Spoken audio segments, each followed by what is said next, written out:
right. Hey guys, welcome back to our podcast. We're here today with Paulette Stout, who wrote What We Never Say. We read the book and we really enjoyed it, but obviously since it just came out, not many other people have. And so we want our audience to get to know kind of about you in the book. So if you could just kind of give us a brief summary about you, kind of biography wise, and then a summary of the book. Awesome. Thanks so much for having me on. I'm so glad you enjoyed the book and look forward to discussing it. So What We Never Say follows the journey of this, what I think is an adorable couple, Kyle and Rebecca. And Kyle has secrets from his past that he hasn't shared with her yet. And they work those through the course of the book. And it gets complicated because there's a powerful woman from Kyle's past who's reemerged and, wants another round, and he doesn't. So they have to deal with her and their own personal arcs of journey of growing as people and as a couple to kind of get to their happily ever after. And I always have happily ever afters in my book. Yes, always important. Yes. In terms of me, I write what I consider a fast-paced contemporary women's fiction stories. They often are centered around a question that I have, but usually about a social topic. So in this book, it was a Me Too story with reverse dynamics where we had a male survivor and a female aggressor. My first book, Leveling Better, it really dives deep into one character's journey as a woman to kind of understand her own intimate life. So the next book I'm working on will touch on some race and class and some things. So I like to have these, what I feel are like bigger, weightier themes that sometimes you feel like, oh, that's a literary fiction thing. But I don't think it needs to be. I think you can tell these stories in really fun, fast-paced ways that keep you turning the pages. And then you kind of leave maybe like thinking some new things or learning something different, but you've been thoroughly entertained the whole time. So that's what I try to do with my stories. I like that because I think our world is so intertwined with those kind of issues that it's important, because I leisurely read too. So like as I'm leisurely reading, also being aware of those kind of topics too, like, full circle kind of moment. Yeah, no, for sure. And I think that, readers, they want good stories. They want to be challenged. And these are really big questions. And they present like juicy conflict. They present opportunities for characters to have different points of view and for us to explore ideas that might be different than our own or things that we may not have considered before, but in a safe way, where you don't feel like it's being hostile or disrespectful or anything. Yeah, yes. I like that. So kind of jumping into our questions, what was your writing process, your average writing process, and then your writing process for What We Never Say specifically, if it was different from your other writing processes? Yeah, it was funny because I think when everyone has their first book, it takes longer because you're learning the craft. You don't know what you're doing. You don't know the art of storytelling, and you just want it to be so perfect, and a lot of times, you write it and you rewrite it and you give to people, then everyone tells you different things. So it definitely was a longer journey for my first story. Like it was over really like 18 years that I worked on this story. And part of it, I know, and part of it was the topic of women's intimacy. I didn't feel like I could put a book out and then go stand on the sidelines at soccer with my kids, like, oh, she's the woman who wrote the sexy book, like I didn't know, I didn't know what people would think about it. So this time I feel like I feel like I've gotten a process down where I outline my stories and then I go through it, but I let the characters guide me and I let things happen. And sometimes you hear about, oh, the characters weren't listening to me. And that totally happens to me. I outline this story and you were supposed to go over there, but now you're doing this. But they have lives of their own and they're people. And it's just fun to vicariously live through them as the story unfolds. So this story from beginning to end, from the first draft to being published, was 14 months. So this for me was way faster. And we'll see what the next book holds. I'm working with sensitivity readers on the next one, and I want to make sure that has enough time. So I think for me about one a year is where I'm landing, and I'm everyone's writing process still grows, but I feel like I'm starting to kind of learn myself a little bit more. Awesome. That's good. So the next question is, what inspired you to write this specific story in What We Never Say? And why do you choose to talk about and discuss the difficult issues in your writing, such as male sexual assault? It was so interesting because at the tail end of the Me Too movement, there were two things that happened that made me go like, it made me just think. One was the mantra around believe all women. And I understand 100% the sentiment that we want women to be believed when they come forward because, they deserve justice and protection and to feel safe. Mm-hmm. But the other flip side of that is that I felt like it almost infantilized women, that we were like children, too innocent to even think and can contemplate doing anything wrong. And I felt like it almost like robbed us of our agency to make our own choices, be they good or bad. So I was like, women do bad things, we're not little angels flying around. So I was like, so I struggled with that a little bit. And then that combined with some of the male survivors that started to come forward at the very end. And they were not greeted with the same compassion that the women were. There was some snickering and like, how is it anatomically possible? And services weren't as available to them as I learned when I started researching it more. And it kind of bothered me because we all have fathers, brothers, uncles, best friends, and we want them to feel safe in their lives as well. Yeah. So it kind of just stuck with me.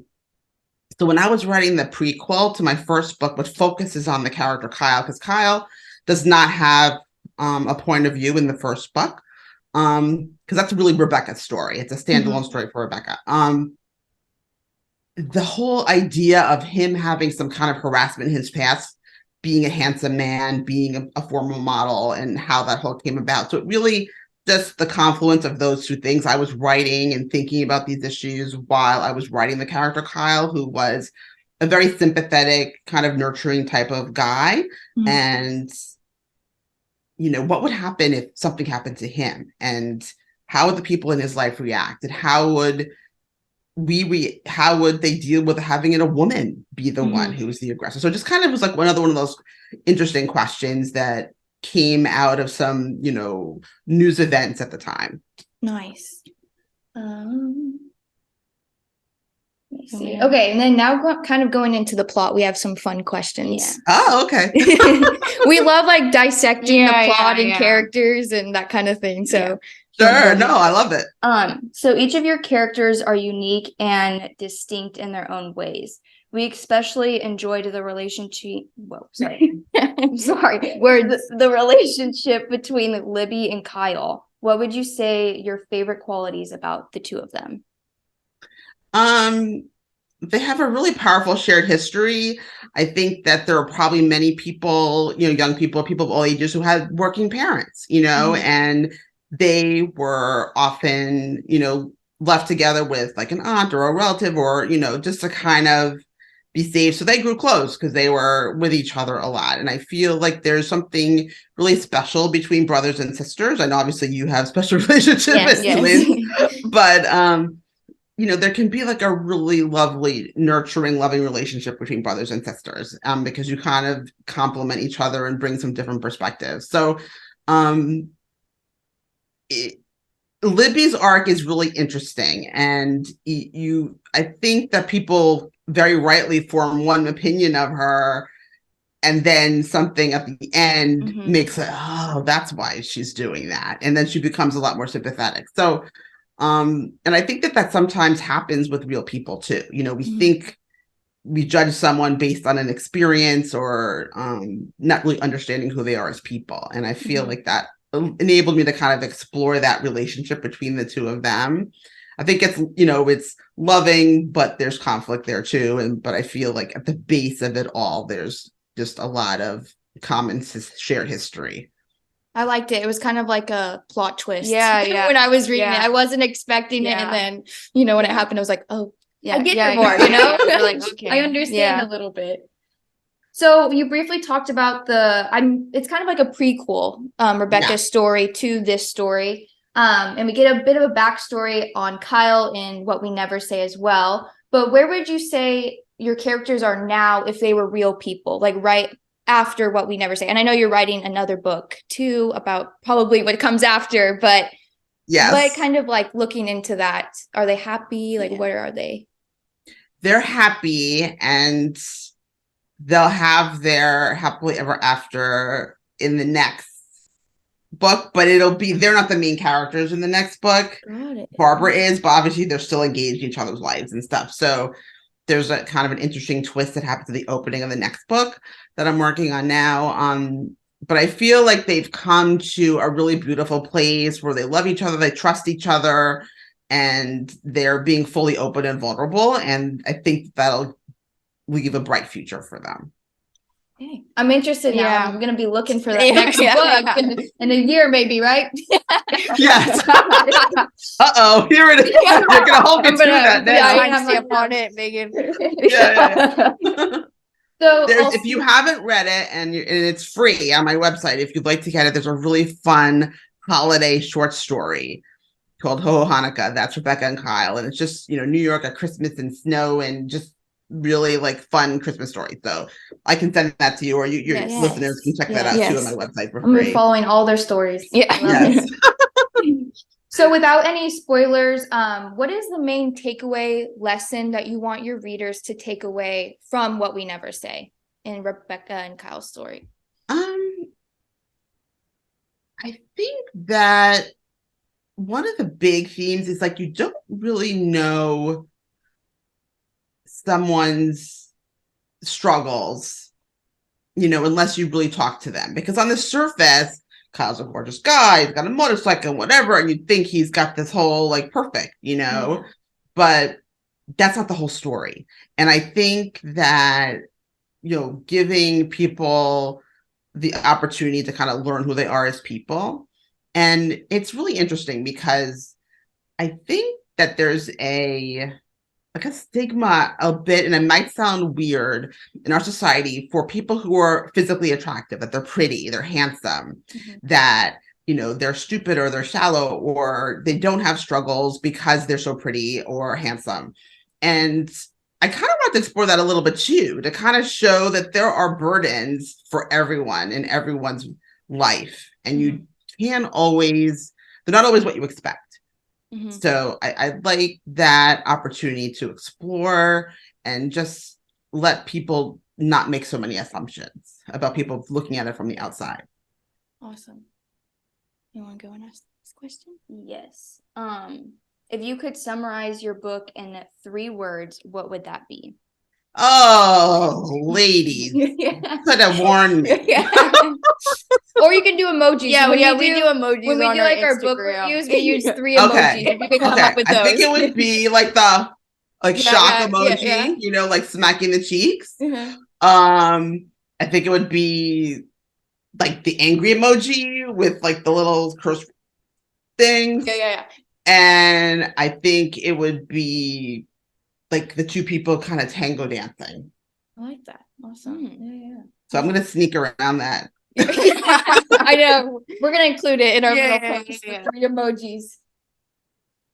Okay, and then the last question. How did I do? What do you think? Were those good emojis? Yeah. We have to I have to think about it one time when I pick them out too. It takes like 30 minutes for us to be like, okay, if I say this, would it be like spoiling it, but also like includes it in with the book? Like, how do I go? All the aspects, all of them, you have to include in the 3 emojis. So our last question that we have is, say your book got picked up to be adapted. Who and what would be your dream cast and director if you have one?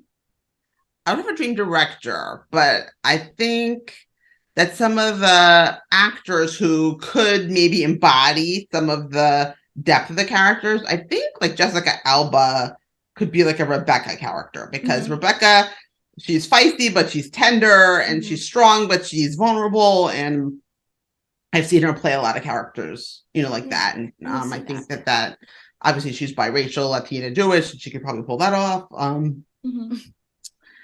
Kyle, I think maybe like Chris Pine or someone, but like that, who is handsome, but there's a lot of emotional depth there. I think he has a good range.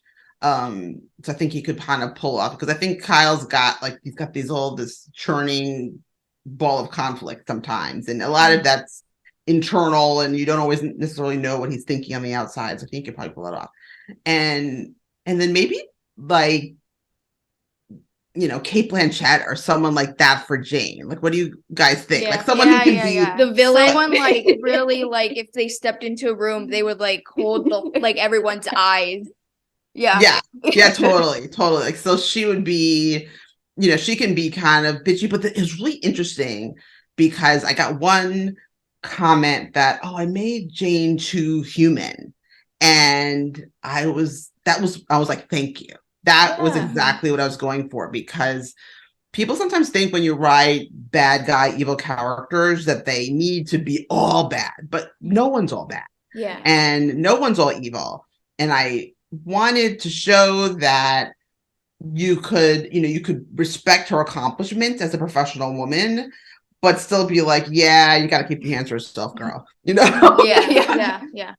Well, it kind of goes back to what you were saying about, you know, you see like one side of somebody, but there's like a layer underneath. And I feel Jane had that too. Like the exterior that they show to everybody else versus like how they're internally struggling. Yes. Like you don't really see that all the time. And one thing that was important to me is because I grew up in Manhattan, and there was just like a much bigger, you know, ethnic mix than I get from like where I live now in Massachusetts. So that I wanted that to be in my book. So it was important for me to have, you know, a more multicultural cast of major characters that were similar to the people that I would see growing up. They were professional people, and they just happened to be from different races and cultures and religions and all that stuff. So that's important to me. And that's why I'm really taking care with the third book, with the next book, about Barbara, who is, you know, a Black female lawyer and professional and from a privileged background, which is not characters you see kind of a lot in books. Yeah. All right. Well, we really appreciate you talking to us. And where can our audience find your book? Yeah, my book is available everywhere. You can find it on Amazon and Barnes & Noble and Kobo and Google Play, Apple, all those places. You can also find it at local bookstores. You can have them ordered for you. You can go to indiebound.com. So it's really anywhere you go. And I would love people to, you know, ask for it at your library. If you don't feel like buying it, you know, go ask the library.